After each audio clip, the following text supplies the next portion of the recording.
तो बसंत भाग 1 की पाठ संख्या 12 है। तो इसका नाम है संसार पुस्तक है। ये जो संसार है ये एक किताब की तरह है। इसको हम पढ़ेंगे और समझेंगे। देखिए, जब तुम मेरे साथ रहती हो तो अक्सर मुझसे बहुत सी बातें पूछा करती हो और मैं उनका जवाब देने की कोशिश करता हूँ। लेखक कह रहे हैं, जब तुम मेरे साथ रहते हो तो आप जो है मुझसे कुछ प्रश्न करते हैं और मैं आप लोगों का उत्तर देने की कोशिश करता हूँ। लेकिन अब जब तुम मसूरी में हो और मैं इलाहाबाद में, हम दोनों उस तरह बातचीत नहीं कर सकते। लेकिन जब आप दूर होते हो तो पहले की तरह हम बात नहीं कर सकते, जैसे आप मसूरी में हो और इलाहाबाद में हो। तो इसीलिए मैंने इरादा किया कि कभी कभी तुम्हें इस दुनिया की ओर, उन छोटे बड़े देशों की जो इस दुनिया में है, छोटी छोटी कथाएं लिखा करो।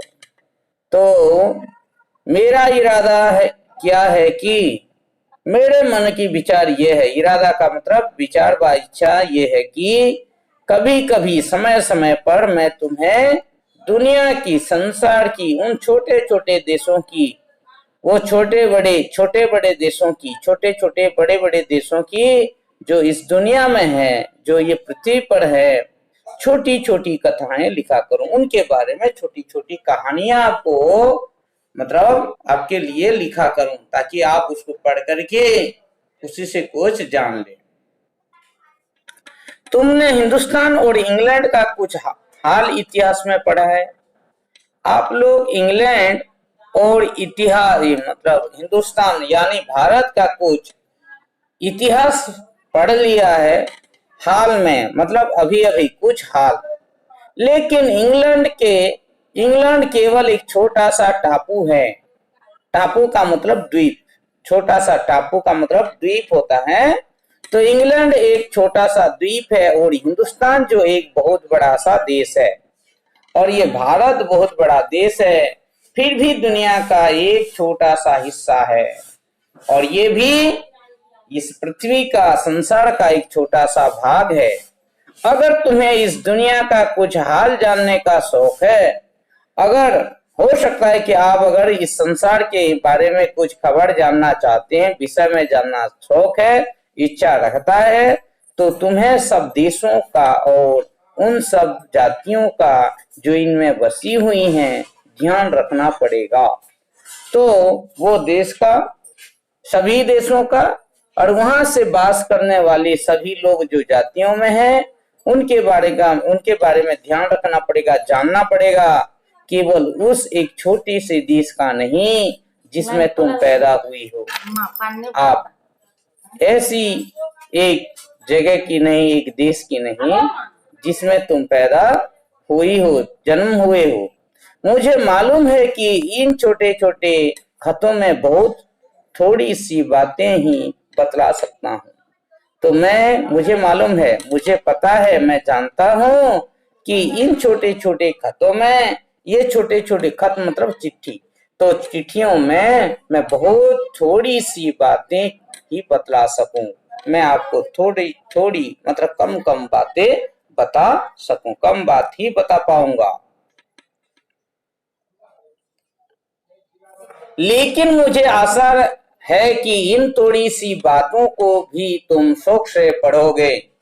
मुझे आशा है कि ये जो थोड़े थोड़े बातें हैं इनको भी तुम ध्यानपूर्वक पढ़ोगी और समझोगी कि दुनिया एक है, और ये समझ जाओ कि यह संसार एक है। दूसरे लोग जो इसमें आबाद हैं हमारे भाई बहन हैं, और दूसरे लोग जो यहाँ में रहते हैं संसार में, ये हमारे भाई बहन होंगे।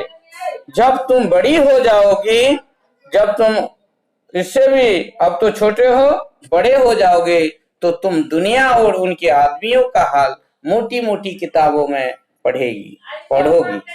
तुम जो है दुनिया की आदमियों के विषय में मतलब बड़े बड़े जो किताबें हैं उसमें जो है आप पढ़ोगे, उसमें तुम्हें जनता जितना आनंद मिलेगा, तो वो जो किताब आप पढ़ोगे उसमें जितना मतलब आनंद मिलेगा उतना किसी कहानी या उपन्यास में भी ना मिला होगा।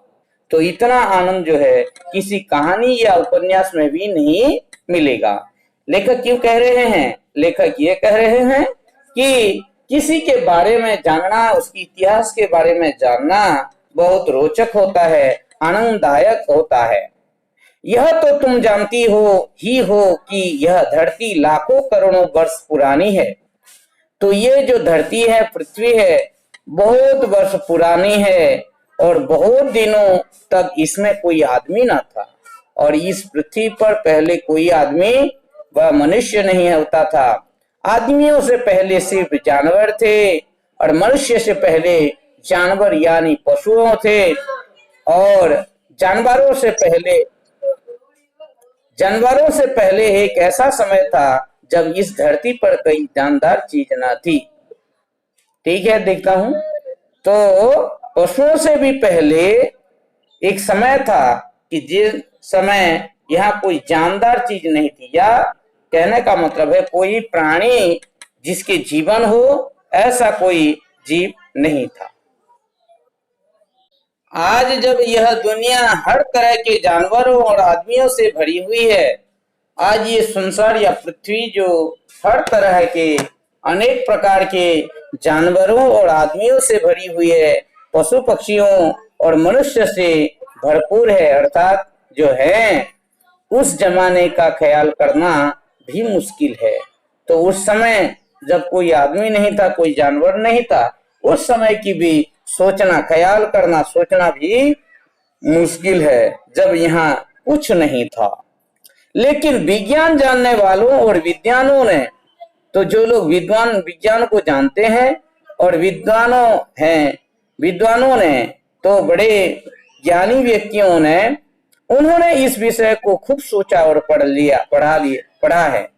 तो वो लोग जो है इसके बारे में बहुत सोचा और पढ़ भी लिया। लिखा है कि एक समय ऐसा था जब यह धरती बेहद गर्म थी।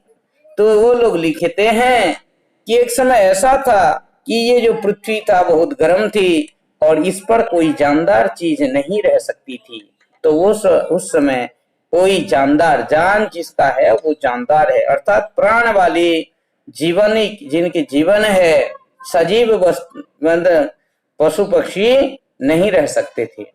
और अगर हम उनकी किताबें पढ़ें और पहाड़ों और जानवरों की पुरानी हड्डियों को गौर से देखें, तो उनकी किताबें पढ़ें, जो लोग उन्होंने जो लिखे हैं, पहाड़ और जानवरों की पुरानी हड्डियां, पहाड़ों में हैं जानवर की जो हड्डियां हैं, जिसकी जीवाश्म कहते हैं उड़िया में, गौर से देखें, ध्यान पूर्वक देखें, तो हमें खुद मालूम होगा कि हमको खुद पता चल जाएगा कि ऐसा समय जरूर रहा होगा, एक ऐसा समय इस पृथ्वी पर जरूर रहा होगा। तुम इतिहास की किताबों में ही पढ़ सकती हो।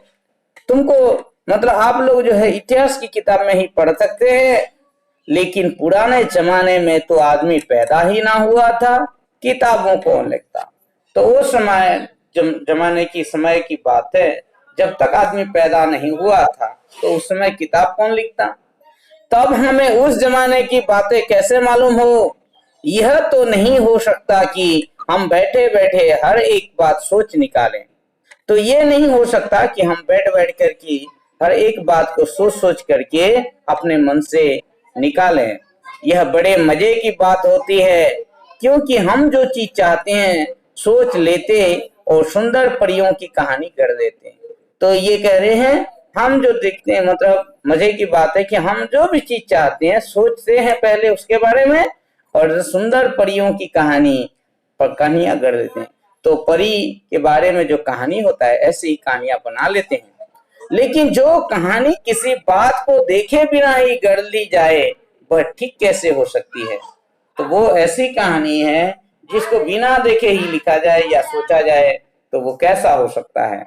लेकिन खुशी की बात है कि उस पुराने जमाने की लिखी हुई किताबों ने किताबों ना होने पर भी कुछ ऐसी चीजें हैं, तो उस समय जो है कुछ चीजें नहीं होने पर भी, किताबें के नहीं होने पर भी कुछ ऐसी बातें हैं जिसने हमें उतनी ही बातें मालूम होती है, तो जिससे हमको इतने बहुत सारी बातें पता चल जाती है जितनी किसी किताब से होती है। तो इससे भी मालूम होते हैं जो किताबों में से पता चल जाता है। ये पहाड़, समुद्र, सितारे, पहाड़ का मतलब पर्वत है, समुद्र तो समुद्र, सितारे ताराएं, नदियां बहुत सारी नदी, जंगल, जानवरों पशुओं की पुरानी हड्डियां और इस तरह की और भी कितनी ही चीजें हैं। ऐसे ही बहुत सारी चीजें जिनसे हमें दुनिया का पुराना हाल मालूम हो सकता है। तो ऐसे ही बहुत सारे चीज हैं जिससे हम उस पुराने जमाने के बारे में पता लगा सकते हैं। मगर हाल जानने का असली तरीका यह नहीं है कि हम केवल दूसरों की लिखी हुई किताबें पढ़ रहे हैं। इस विषय को जानने के लिए केवल ऐसा नहीं है कि जो दूसरे लिखे हुए हैं उनकी किताबों को पढ़ें, बल्कि खुद संसार रूपी पुस्तक को पढ़ें। तो खुद अपने आप ही ये संसार रूपी पुस्तक को, ये संसार को समझने पढ़ने की कोशिश करेंगे। मुझे आशा है कि पत्थरों और पहाड़ों को पढ़कर तुम थोड़े ही दिनों में उसका हाल जानना सीख जाओगे। मुझे आशा है, मैं आशा करता हूँ, पत्थर और पहाड़ों को पढ़कर, अर्थात जो कहते हैं कि कोई भी पत्थर हो पहाड़ हो उसके बारे में गवेषणा करके जान सकते हैं, उनका हाल सीख जाओगी, उसके विषय में जान सकती हो। सोचो कितनी मजे की बात है। आप लोग सोचिए, चिंता कीजिए कि कितने आनंद की बात होगा। एक छोटा सा रोड़ा जिसे तुम सड़क पर या पहाड़ के नीचे पड़ा हुआ दिखती हो, एक छोटा सा रोड़ा, रोड़ा मतलब कंकर, कंकर मतलब जानी छ पत्थर छोटा खंड, पत्थर छोटा खंड पिचू कलाइले जो छोटा छोटा है, एक छोटा सा रोड़ा जिसे तुम सड़क पर या पहाड़ के नीचे पड़ा हुआ दिखती हो, शायद संसार की पुस्तक का छोटा सा पृष्ठ हो। तो वो जो है संसार का छोटा सा एक पृष्ठ है। शायद तुम्हें उन्हें कोई नई बात मालूम हो जाए। शर्त यही है कि तुम्हें उनसे पढ़ना आता हो। वो भी नया बात बता सकता है अगर आपको वो मतलब रोड़ा के बारे में जानकारी हो या उसको पढ़ना जानना चाहते हो। ठीक है। कोई जवान उर्दू, हिंदी या अंग्रेजी सीखने के लिए तुम्हें उनके अक्षर सीखने होते हैं। जवान का मतलब भाषा है। कोई भी भाषा सीखने के लिए उर्दू, हिंदी या अंग्रेजी के लिए तुमकी उसको अक्षर की सीखने होती है। इस तरह पहले तुम्हें प्रकृति के अक्षर पढ़ने पड़ेंगे, तभी तुम उसकी कहानी उसके पत्थरों और चट्टानों की किताबों से पढ़ सकोगी। उसके बाद जो है तुम जो है कहानी, ठीक है, तो उसकी कहानी पत्थरों और चट्टानों की किताब से पढ़ सकोगी। शायद अब भी तुम उसे थोड़ा थोड़ा पढ़ना जानती हो, तो मुझे लगता है आप उसके बारे में थोड़ा बहुत जानते हैं। जब तुम कोई छोटा सा गोल चमकीला रोड़ा देखते हो, जब तुम छोटा हो, गोल हो, चमकीला, जिसमें किरणें निकलता हो, चक चक चक चक करता हो, तो क्या वह तुम्हें कुछ नहीं बतलाता? क्या वो आप समझ नहीं पाते हैं क्या कहता है? यह कैसा गोल, चिकना और चमकीला हो गया।